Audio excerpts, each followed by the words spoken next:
Abigail Roberts was born in 1877 and orphaned early, cutting her teeth in a world that offered little mercy to girls without family or means. By 1894, she was introduced into the Van der Linde gang by Uncle. And though sources differ on how much of her past continued in camp, it's clear she was once a prostitute before her relationship with John Marston took hold. It's sometimes claimed she maintained intimate relations with multiple gang members, though that is debated. Some argue those claims stem from insults tossed by Dutch or throwaway dialogue, rather than canonical facts.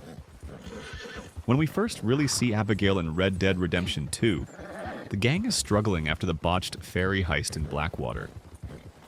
The group retreats north into the snow and she implores Arthur Morgan to find John during a blizzard, worried for her partner's safety and frustrated by his increasing distance.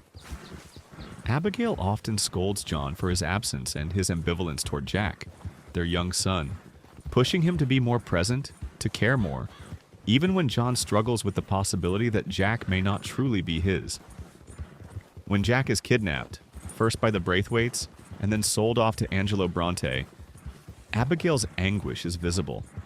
She is distraught and desperate, and her emotions ground the urgency of the gang's mission to recover their child. During the St. Denis bank robbery, she takes an active role, distracting guards. The plan unravels and John ends up captured.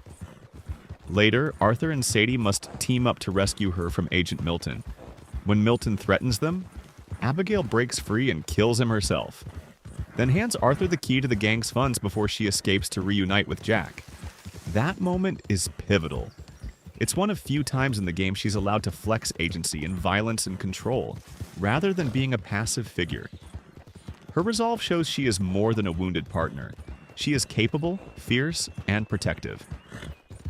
After the disintegration of the Van der Linde gang and John's final struggles, Abigail retreats from outlaw life. 8 years later, in 1907, she and Jack try to live quietly on a ranch. John seeks honest work, but when Abigail doubts his willingness to leave violence behind, she leaves with Jack. Still, John convinces her to return, and he proposes. The two marry and begin to build a life together at Beecher's Hope. In Red Dead Redemption, the sequel timeline, Abigail and Jack are kidnapped by Edgar Ross as leverage to force John to take down former gang members. Her captivity is harrowing. She hints later that she was assaulted while held. Once John completes his task, they are released and reunited, only to see John gunned down defending her and Jack. Abigail mourns him at the ranch, holding Jack close as she faces a world without him. Abigail dies in 1914 at age 37 of unknown causes, and Jack buries her beside John at Beecher's Hope. Her arc is tragic. Born with no ties, drawn into crime through necessity,